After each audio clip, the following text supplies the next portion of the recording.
Bonjour, bonjour. Donc sachez que c'est un réel plaisir de pouvoir vous retrouver pour cette première journée du challenge 72 heures, donc de virage prépa. Dans cette vidéo, je vais vous apprendre à travailler en fait efficacement les mathématiques.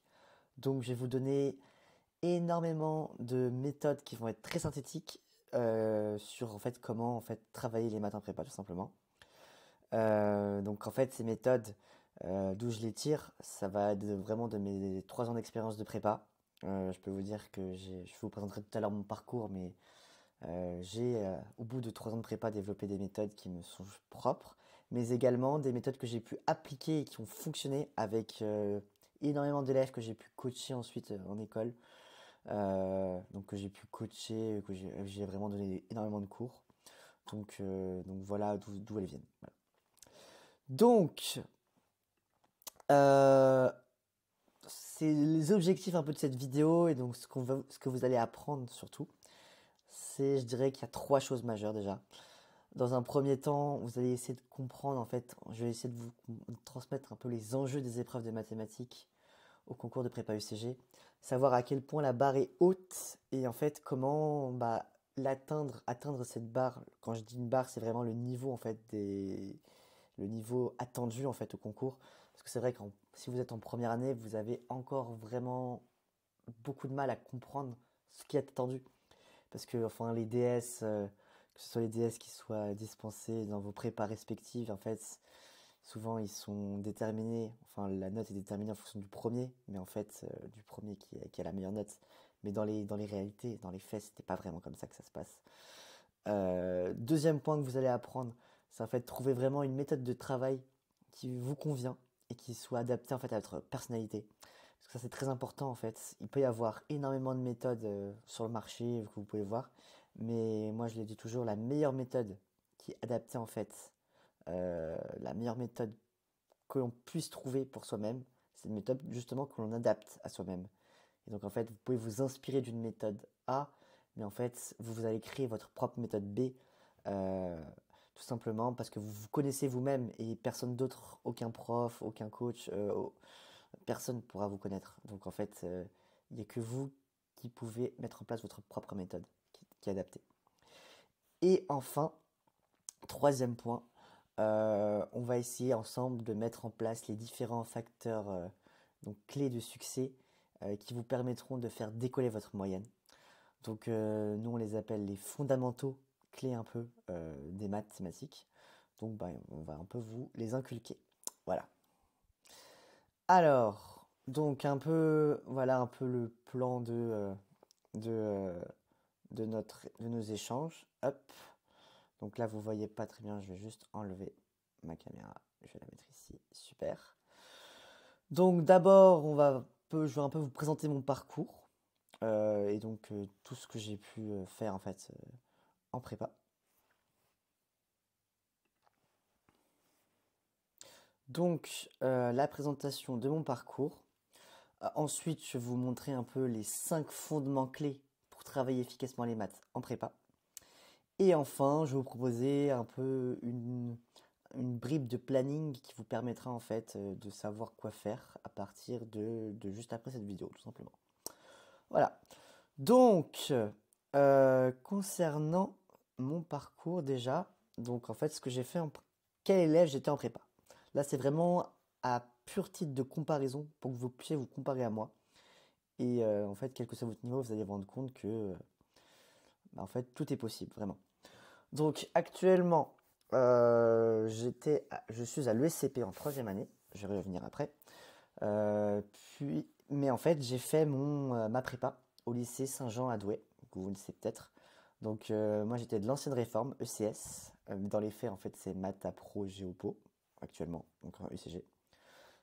Donc, j'ai fait 3 ans, j'ai cubé. J'ai intégré ma prépa en 2018, puis j'ai intégré en 2021. Euh, Concernant mon profil en tant que tel, en fait, en première année de prépa, j'étais un élève qui était très, très, très, très, très faible en maths, en CG aussi. J'avais notamment minoré enfin, le premier concours blanc de ma prépa. Donc, on est vraiment à Douai, on est une des plus grande prépa de France avec 200 étudiants. Donc vous imaginez minorer 200 étudiants, c'est pas top top. Donc voilà. J'étais assez moyen en anglais. En revanche, j'étais plutôt bon en géopolitique et en espagnol parce que j'ai une mère colombienne qui m'a permis d'être à l'aise en espagnol. Donc ça, c'est un peu mes points forts qui m'ont assuré en fait un passage en deuxième année, mais de justesse. Donc voilà. En deuxième année, je reste toujours assez faible en maths. Je galère, je galère. Je suis assez moyen en anglais et en CG. En revanche, je suis premier de ma classe, pas de la promo, mais presque, en géopo et en espagnol, que j'ai pris en LV1. Voilà. Finalement, moi, j'ai passé les concours pendant l'année Covid. Donc, en fait, je vous raconte pas un peu la galère. C'était pendant, pendant le Covid, ils ont annulé les oraux. Donc, en fait, les barres d'admissibilité étaient égales aux barres d'admission. Et j'ai été admissible jusqu'à Audencia. Étant très ambitieux et ne voulant pas m'arrêter là, j'ai décidé de cuber sans hésiter une seconde. Et donc, en cube, là, mon profil se révèle vraiment. Au premier concours blanc de maths, je me rappelle très très bien, comme si c'était hier, j'avais jamais dépassé 10 dans tous les concours que j'avais pu faire avant en maths. J'arrive quelque chose comme quatrième de promo. Et je me dis, enfin, les efforts que j'ai pu faire durant ces 2 dernières années, ils payent. Donc, super. Et le dernier concours blanc, juste avant de passer les vrais concours, je majeure l'intégralité de la promo en maths 2 avec un 29 sur 20. Parce qu'en fait, j'avais totalement pété le score. Et donc, mon prof avait été obligé de mettre ma note à 29 sur 20, sinon ça allait pénaliser les autres élèves. Donc, voilà un peu. Finalement, je termine admissible à HEC et à ECP. Mais je n'ai pas eu HEC à l'oral, donc maintenant je suis à l'ECP et je suis très très content. Voilà. Voilà un peu pour mon parcours. Donc là, vous voyez, ça montre qu'un élève qui peut être très faible en maths peut vraiment, mais c'est vraiment de la niaque, de l'acharnement, peut vraiment vraiment s'en sortir. Donc il n'y a pas de secret, c'est le travail, mais c'est aussi la méthode. Et en fait, on peut travailler énormément, mais si on n'a pas la méthode, ça sera du travail inutile. Donc voilà. Voilà un peu pour mon parcours de prépa. Maintenant, si je passe un peu à mon parcours, ce que je fais actuellement et ma vie professionnelle. Enfin, je suis pas encore en vie professionnelle, je suis encore étudiant, mais voilà. Alors, concernant mon parcours.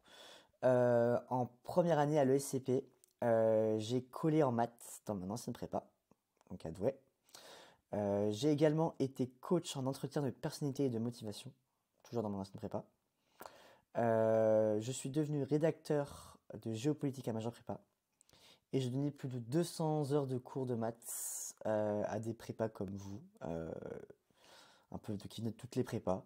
J'ai eu du Stanislas, du Carnot, j'ai eu du Picpus. Après, j'ai eu aussi des prépas un peu en province. Je sais plus si c'était la prépa à Clermont-Ferrand, je sais plus comment elle s'appelle, mais j'ai eu un peu de tout, honnêtement. Donc j'ai eu des profils très très variés. Et donc là, si vous voyez bien, en fait, les matières phares sur lesquelles je me concentre post-prépa, c'était un peu mes matières fortes, c'est de 1 les maths, de 2 la géopo, et de 3 les entretiens de personnalité. Donc ça, c'est peut-être encore un peu obscur pour les premières années, mais c'est quand même à ne surtout pas négliger. Voilà. Ensuite, en deuxième année, toujours à l'ESCP, je deviens colleur de géopolitique à Intégrale. Donc Intégrale, c'est une prépa à Paris, prépa privée. Je reste toujours coach en entretien de personnalité et de motivation à Douai et je rejoins d'autres organismes privés aussi pour préparer. Donc je connais vraiment très très bien cet exercice. En parallèle de ça, je deviens chef rédacteur des mathématiques à Majeure Prépa. Donc en fait, je gère toute une équipe de une trentaine de rédacteurs. Et en fait, tous les articles que vous pouvez voir sur Majeure Prépa, en fait, c'est mon équipe qui les écrit, je les valide, je les relis. Voilà. J'ai d'ailleurs recruté aussi. Et j'ai donné un peu moins d'heures de cours de maths, mais toujours autant, 150 heures, c'est quand même pas mal. Actuellement, je suis en troisième année à l'ESCP, donc en année de césure. Je continue toujours à être coach en entretien de personnalité et de motivation, donc à Douai et dans d'autres organismes. Je reste chef rédacteur des mathématiques et je deviens aussi chef rédacteur de la géopolitique à Majeure Prépa. Donc toujours plus de rédacteurs à gérer. Et j'arrive dans l'équipe de Virage Prépa, notamment spécialisée en maths géopolitique et aussi en entretien de personnalité. Voilà, toujours mes matières phares. Après, à côté de ça, bon, ça vous en foutez peut-être un peu, mais en vie professionnelle, j'ai fait 4 mois de stage chez Majeure Prépa. Donc l'entreprise s'appelle 2Empower. J'ai également fait 6 mois de stage chez Amazon et 6 mois de stage en conseil en stratégie spécialisé dans le digital. Donc là, notamment, je vous avoue que l'ESCP et l'école m'a grandement aidé. Mais ça, on y reviendra plus tard. Maintenant, concernant ce qui nous intéresse vraiment, donc les 5 fondements clés pour travailler efficacement les maths, je vais commencer par le cours. J'imagine qu'on vous l'a tellement rabâché que vous en allez avoir marre, mais moi vraiment je veux insister dessus. Comme tout le monde, c'est vraiment fondamental. Alors, concernant le cours, je dirais que ça va se diviser en 3 points. Donc d'abord on va avoir la compréhension du cours, ensuite l'apprentissage du cours, et enfin l'application du cours. Donc concernant la compréhension du cours, sa compréhension elle est fondamentale parce que sinon vous ne pourrez pas tout simplement aller aux 2 étapes d'après, c'est-à-dire l'apprentissage et l'application. Donc qu'est-ce que ça veut dire concrètement la compréhension du cours? Alors déjà, un tiers de votre temps que vous allez consacrer en fait au cours doit être consacré à sa compréhension. D'accord? Donc qu'est-ce que ça veut dire concrètement? C'est-à-dire que quand vous voyez un théorème, je vais prendre par exemple, les sommes de Riemann par exemple. Donc là, ça c'est déjà en fait comprendre en fait ce que c'est qu'une somme de Riemann. Déjà, ça va vous aider en fait à comprendre la suite. Donc là, si je résume, une somme de Riemann, c'est une sorte d'approximation de l'aire d'une intégrale que l'on va réaliser avec des rectangles en fait. Et en fait, c'est ça concrètement la vraie application d'une intégrale de Riemann et donc comprendre ce que c'est. Et donc, pour comprendre en fait ce théorème, vous devez à la fois comprendre ce théorème, mais également les hypothèses qui sont autour de ce théorème. Il faut que vous compreniez pourquoi, enfin vous vous demandiez pourquoi telle hypothèse est placée à tel endroit, parce qu'en fait elles sont vraiment pas là par hasard. Par exemple, dans un théorème, s'il y a n étoiles et pas n, c'est pour une raison. C'est sûrement que il y aura un terme qui ne peut pas être nul. Mais en fait, vous devez comprendre pourquoi. Pourquoi ce n'est pas n et pourquoi ce n'est pas n étoiles. Pourquoi ce n'est pas n et pas n étoiles. Vous voyez, c'est ce genre de choses qu'il faut vraiment se forcer à comprendre quand vous lisez votre cours. Et une des raisons, une façon qui est assez intéressante et qui est je trouve très intéressante, en fait, pour comprendre le cours, c'est de représenter les choses graphiquement. Donc, par exemple, pour les sommes de Riemann, vous pouvez facilement faire une représentation graphique qui est d'ailleurs très appréciée lorsque vous êtes interrogé à l'oral, notamment en colle à HEC en maths ou encore à l'ESCP.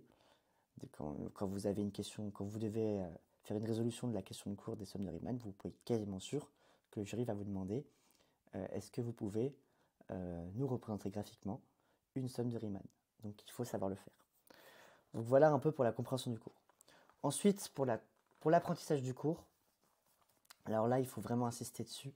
Ça va être vraiment différent en fait du lycée où au lycée vous pouviez en fait utiliser votre cours sans même le savoir et ça passait. Là en fait sans votre cours vous n'êtes vraiment rien. Donc en fait pour ça il va falloir vraiment connaître votre cours par cœur à la virgule près. C'est-à-dire en fait que ce soit des hypothèses aux conclusions. Donc vraiment une fois l'avoir compris il faut vraiment le connaître par cœur parce qu'en fait ça va être un peu votre base de données initiale pour en fait établir tous vos raisonnements mathématiques possibles. Vous comprenez? Et donc pour ça, vous allez avoir plusieurs méthodologies d'apprentissage diverses et variées qui va évidemment dépendre de votre personnalité, ce que je disais tout à l'heure, qui va dépendre de vous. Donc en fait, que ce soit la fameuse méthode de la feuille blanche, vous avez peut-être pu entendre, où en fait on prend une feuille blanche et on essaye de tout écrire from scratch, de se rappeler de tout ce qu'on sait. Vous avez aussi des méthodes de récitation à voix haute, ou encore l'apprentissage à plusieurs, ça peut également fonctionner.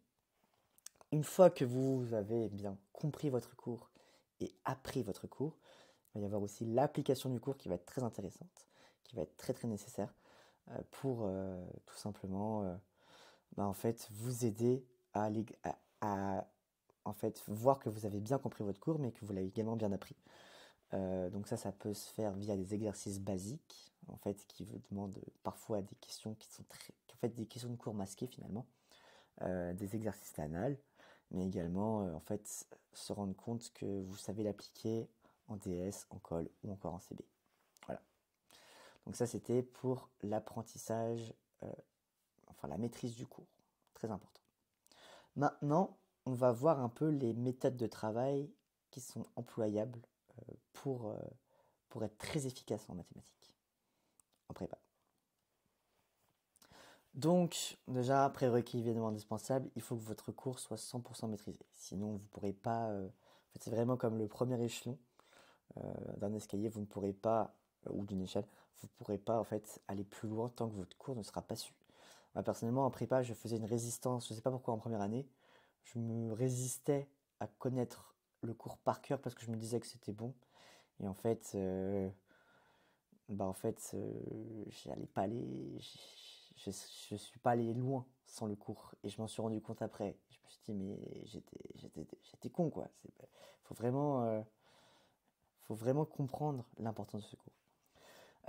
Donc maintenant, en termes de méthode de travail, donc là, je vais vous en proposer trois, qui évidemment se complètent.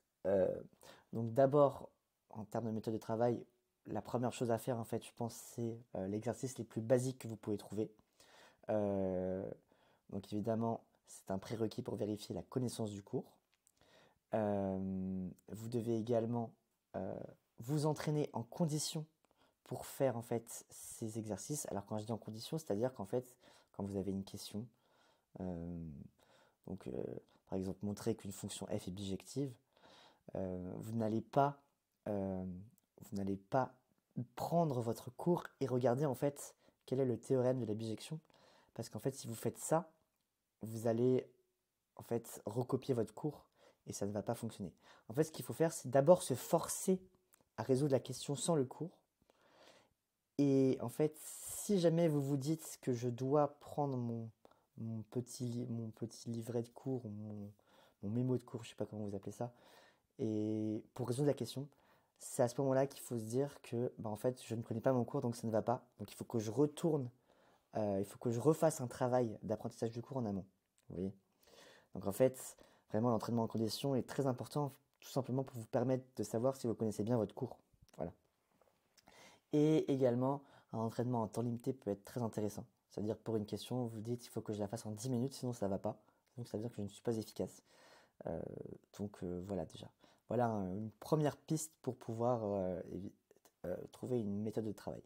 Évidemment, ces pistes, il faut que vous les adaptiez à votre personnalité et votre méthode. Parce qu'en fait, la meilleure méthode, c'est celle que vous allez vous trouver vous-même. Voyez. Donc ensuite, en termes de mise en place des méthodes mathématiques. En fait, quand je parle d'une méthode mathématique, c'est par exemple toutes les méthodes pour montrer qu'une série converge, par exemple. En fait, évidemment, il y a plusieurs méthodes possibles en fonction du contexte. Euh, donc, en fait, pour pouvoir déterminer ces méthodes et pour pouvoir être efficace le jour J, de une, il faut les connaître. Puis, pourquoi pas les fichiers, ça dépend ça dépend si vous avez une mémoire écrite ou visuelle. Et donc, en fait, pour ça, il faut faire énormément d'exercices. Et dès que vous voyez, en fait, une méthode assez récurrente, assez classique, tout simplement, vous allez l'afficher. Également, il va y avoir un second point qui va en fait être, une fois que vous avez un peu les bonnes méthodes mathématiques en tête et que vous savez vous allez où vous allez, il va falloir apprendre à reconnaître une méthode à la simple lecture d'une question. C'est-à-dire que par exemple, je vais reprendre le théorème de la bijection, quand vous voyez que la question concerne démontrer qu'il existe un unique x appartenant à R tel que f de x égale a par exemple, là en fait en lisant cette question, en écoutant ce que j'ai dit, vous pouvez être quasiment sûr que ça va être l'utilisation en fait du théorème de la bijection. Et ça, comment je le sais? Parce qu'en fait, je connais mon cours par cœur. Et en fait, si vous allez voir la définition du théorème de la bijection, vous allez voir qu'en fait, c'est quasiment la même chose. Donc en fait, c'est juste une question de français. Oui. Enfin, une autre méthode qui est très très applicable, je trouve en prépa, surtout quand on est faible au départ, c'est la méthode du carnet d'astuces.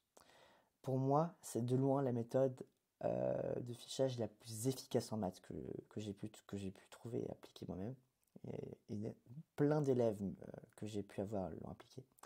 Elle permet en fait de développer votre réflexion mathématique lorsque vous n'en avez pas. Alors qu'est-ce que j'appelle réflexion mathématique? C'est tout simplement les idées. En mode, quand vous vous dites, mais comment on a l'idée de faire ça? Je sais pas. En fait, le fait de ficher en fait toutes les astuces que vous allez trouver, en fait, ça va en fait gonfler artificiellement en fait vos idées au départ, parce que vous en êtes au départ. Si je prends le postulat que vous êtes une personne qui a du mal en mathématiques, vous n'allez pas avoir beaucoup d'idées, beaucoup de réflexions mathématiques. Et en fait, le fait de ficher ces astuces, ces idées, elle va permettre au départ de créer artificiellement des idées. Et en fait, après, avec la progression, vous allez créer vos propres idées et vous allez développer votre réflexion mathématique de cette façon. Je me permets de faire un petit focus donc, à cette slide. Hop. Donc ça, je vais juste mettre ma caméra ici. Super.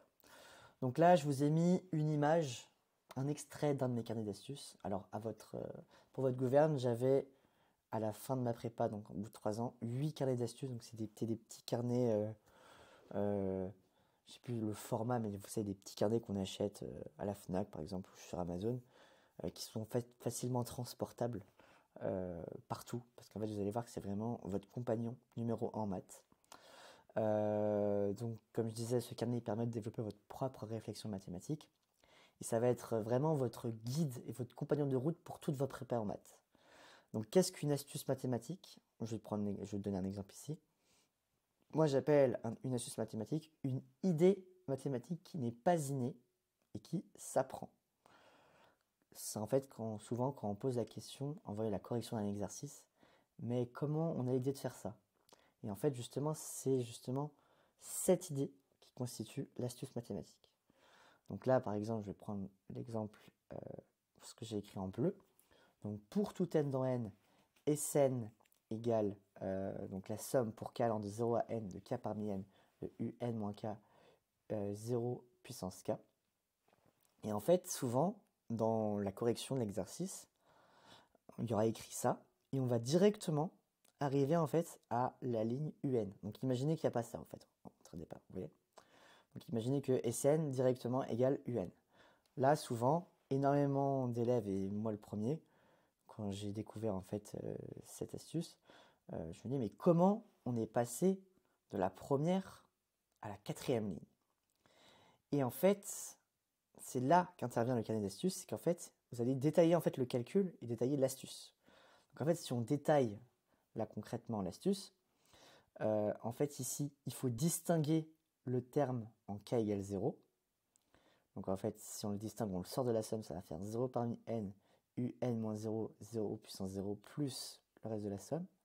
Sauf qu'en fait, là, vous voyez, cette somme, elle est toujours multipliée par quelque chose, 0 puissance quelque chose, fois 0 puissance quelque chose. Et en fait, ce 0 puissance quelque chose, il mange la somme dans sa nullité, si j'ai envie de dire. Et donc tout ça fait 0. Et pourquoi en fait le premier terme ne fait pas 0? Parce qu'en fait on aurait tendance à dire souvent que ça fait 0 parce qu'il y a 0 puissance k. Mais non. Parce qu'en fait si vous voyez 0 puissance n ça fait 1. Enfin 0 parmi n pardon ça fait 1. Un moins 0 ça fait un. Mais 0 puissance 0 ça fait 1. Et en fait l'astuce derrière tout ça c'est vraiment ce 0 puissance 0. Et donc en fait voilà comment je l'écris. Attention 0 puissance 0 égale 1. Souvent ça on l'oublie. Et plus généralement pour tout a dans R 0, a puissance 0 égale 1. N'importe quel réel à la puissance 0 fera toujours 1. Je l'écris en français pour que ce soit bien clair. Donc, en considérant cette astuce dans une somme, et en fait là, je donne l'exemple. Voilà. Voilà un peu comment se construit en fait ce carnet d'astuces. Et en fait, vous pouvez vraiment trouver des astuces de tout et n'importe quoi. Et en fait, imaginez qu'à chaque fois que vous n'arrivez pas le passage d'une, enfin, lors d'un exercice, vous n'arrivez pas à trouver, en fait, vous n'avez pas les idées à chaque fois. Bah, en fait, à chaque fois que vous n'avez pas l'idée, vous allez mettre ça dans votre carnet. Et petit à petit, c'est comme ça que vous allez en fait créer votre propre réflexion mathématique, puisque en fait, vos carnets seront remplis énormément d'astuces, énormément de points que vous n'aurez pas réussi. Et en fait, au bout d'un moment, que vous aurez vu tous les points que vous n'avez pas réussi, vous allez commencer à retomber sur des points que vous n'aviez pas réussi avant, mais comme vous avez révisé votre carnet d'astuces, et ben vous allez vous en rappeler, et en fait vous allez créer en fait cette réflexion mathématique qui va être en fait gonflée artificiellement par vos astuces que vous aurez fichées. Et en fait, au bout d'un moment, ça deviendra un cercle vertueux et vous arriverez en fait partout. Parce que en fait, les astuces, elles sont certes très très nombreuses, mais il y en a un nombre fini. Il n'y en a pas à l'infini. Donc au bout d'un moment, vous aurez fait le tour. Voilà. Et en fait, ce qui est intéressant avec ce petit carnet d'astuces, c'est que vous pouvez le réviser en fait avant chaque DSCB de façon très synthétique et très rapide. Au lieu de se faire un maths 2 jusqu'à 4 heures du matin, vous pouvez réviser pendant 1 heure votre carnet d'astuces la veille. Et en fait, c'est un peu le concentré des choses que vous n'aviez pas réussi avant. Donc c'est ça qui va être intéressant. Voilà. Vous pouvez aussi, moi je faisais ça, le lire juste avant une épreuve, juste pour échauffer un peu ma mémoire. Ouais, voilà. Donc ensuite, la maîtrise des exercices incontournables.